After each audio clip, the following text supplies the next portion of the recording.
Hello there, welcome back to the Gamer Muscle YouTube channel. First of all, I'd like to preface this video by saying the best way to learn new racetracks is whichever way happens to work for you. Some people are weird and learn things in weird ways. That said, in my opinion, this is the best way to learn new racetracks. The most enjoyable, the quickest, and the most exciting. And probably the most versatile and useful when it comes to actually applying racetrack knowledge to racing in multiplayer against real people. I would definitely say though, if you're completely new to sim racing, fresher than a fresh fisherman's catch on display, and struggle to keep your car on the circuit for just a single lap, then I'd really recommend getting something like Richard Burns Rally and going through the driving school in that, because that will teach you the fundamentals of why a car does what, how it does what, and how you respond to that. That said, those of you that know how to drive to a basic level, even if you're utterly terrible and the most noobish of all noobs, this I think will really help you. And I myself, as a reasonably skilled but not amazing sim racer, like to use this to learn new tracks quickly. And I'll explain why once we go through what we actually do. So, all it is this isn't brain surgery. All you do is you set up a AI race in whatever your simulator. This works in any sim that has good AI, ideally. Race Room, R-Factor 2, Game Stock Car, Assetto Corsa, not iRacing. Anything with reasonable to decent AI, you set it so that you start at bang smack in the middle of the field, and then you set the AI difficulty such that the guys at the front are going to be faster than what you are, and the guys at the back are generally going to be slower than what you are. How do you know if you've got this setting right? Well, as soon as you start driving with whatever setting you use, if the guys behind you start overtaking you easily, and you're struggling to actually, you're basically defending, you're struggling to keep your place, then you probably need to turn the AI difficulty levels down. If, on the other hand, you're just getting to the front of the grid really quickly and it's no trouble, then you need to turn the AI difficulty up. It's really quite simple. Now, it's going to vary from car to car and simulator to simulator as to what settings you'll need to use. But to give you an idea, for me personally, I find in Assetto Corsa was brand new car, brand new track that I've never been to, around about 80% on the AI with 100% aggression tends to be in the ballpark for me, 80-90%, and then once I actually get good at the track, start moving it up. As for other settings, I normally go for around about 10 lap sprint races. I turn the damage off, and depending on the game, I'll turn the penalties on or off, depending on the game's given penalty system, because some of them are really irritating, others aren't. When it comes to assists, I would definitely recommend turning all assists off, aside from assists that are actually built inside the car, like ABS, traction control. But I really think it's best to avoid using sort of steering assists and gear shifting assists and sort of the game assists that are put over the top of what would be in the real car. What tends to happen if you put game assists on is that you then learn to drive really well with the game assists rather than actually learning how to drive a car as it would be, if that makes sense. And then lastly, banish the racing line and wave goodbye to it, because it's like the assists where you start to learn how to drive the racing line rather than paying attention to important details. So it might help you at first, but it'll be a hindrance in the long term. Okay, that's all the boring stuff out of the way. On to why it actually works and why I think this is such a good way to learn tracks. Now, you'll have noticed the video that's playing is us actually applying this method to a new track. It's a mod track that we downloaded, never been here before, and I've never driven this car before, and I don't think I've really driven this car that much in Assetto Corsa. So, it's totally fresh, learning from scratch, and so that's my excuse for the bad driving. Now, why this is so good, first of all, if you've got cars in front of you, they're a really good reference for the corners that are coming up, where you need to position your vehicle to take those corners, where the general brake points are, and you can really clearly see from the cars in front of you if you're going particularly slow, if you can brake later, if they're pulling away from you because you're doing a certain part of the track too slow, or you're getting on the power too slow, or you're braking too early. It really makes everything very transparent. But unlike using a racing line that says, oh, this is the brake point and this is the racing line, it's a much more dynamic and a much closer to the real situation of if you were to be driving the car on the track against real players, or if you were doing a proper race against AI where you qualified and you're generally trying to beat them on the harder settings.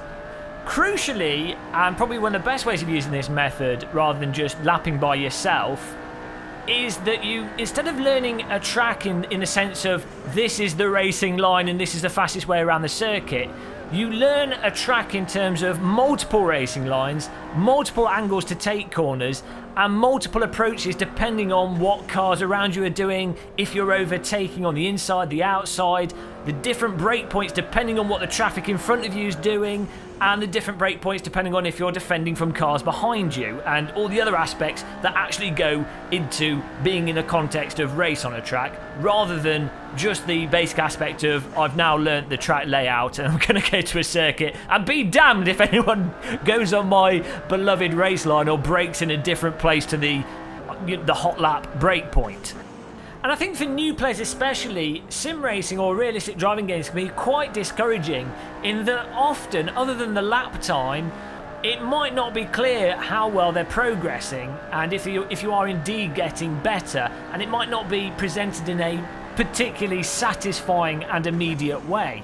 And what this method does is it really shows you your progress very quickly, in that once you actually start getting to speed and getting up to grips with the track and the AI that you've put on, you will notice that you start overtaking them and you start beating them, and you go back to the menu and increase the AI difficulty, and again you go through that process. What's really nice though is you'll be in a race, you might make a little mistake, you lose a place, you gain a place, but essentially you are racing whilst actually learning the track, and it's just from my opinion, a more entertaining and exciting way to learn things, and it encourages you to actually spend more time learning it, especially, as I say, for players that are newer and need that encouragement before they've got the crack-like addiction to the hardcore components of sim racing, where you get into that Zen-like mindset, you load up a track and you're just doing lap after lap after lap for fractions of a second. You have to realise not everybody has got into that yet, and you have to ease people into the habit by giving them the drugs, getting them addicted, and then that's it, they're done, you've ruined their life.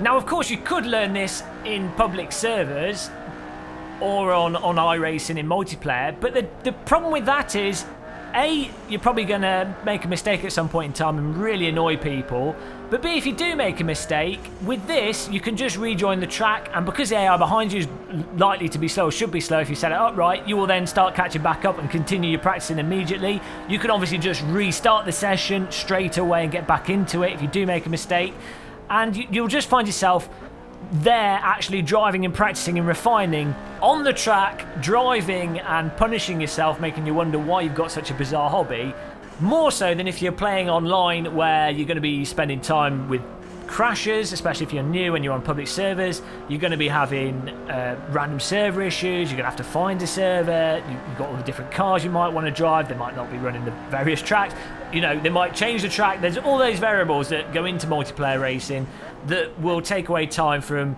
just jumping in, driving with this, and having a fantastic time learning the tracks and getting up to speed on them. Now, before I talk about some more positives of this way of learning tracks, there are definitely some big negatives that you really need to be aware of, and I'm going to go into them now because I know some people don't get to the end of the video. In fact, they've probably already left, so this is pointless. But the really big negatives with using this is that you do have to be aware that AI often isn't driving a optimal racing line, and they do have their own funky things. Like often, a very common one with most AI and most simulators is that when it comes to follow through corners, they will slow down too much for those corners, whereas a human driver would just rocket through them by pivoting the car and getting the maximum, maybe cutting the track in certain ways that are legal. But AI tend to struggle with that. You also find with really tight corners, AI again tend to slow down too much for really tight corners, especially if there's an AI in front of that AI, so they're having to sort of be aware of the car in front of them. And then another really big one is that AI tend to be really slow off the start line and for the first 2 or so laps in most simulators. So when you're doing this, keep in mind that you know the AI is going to be slow at the start, and then it will spread out and speed up. So when you're setting your difficulty settings, keep that in mind and do at least 2 or 3 laps before you tweak your difficulty settings. Now, I definitely also think it's worth saying this isn't a replacement for actually putting in the time and doing proper laps on your own, maybe dialing in the setup, messing around with setups, and getting blazingly fast lap times. I think that's a separate thing that you do when you're either really good at sim racing, could just jump on a bloody circuit and get it, because I know people like that and I hate them. They should be executed. I'm not one of those people.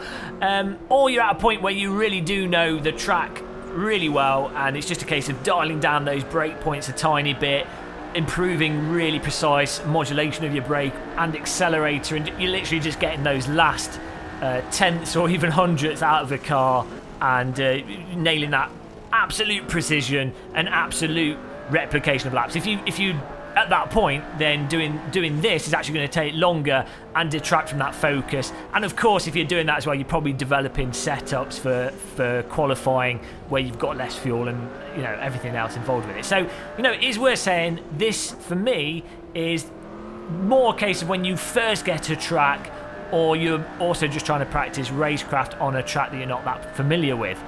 Now, some other massive positives why I love doing this myself is a really big one are the brake points, in that when you've got a car right in front of you and you can't see anything, it's like you've got a reindeer that you've just driven over. Not done that, promise.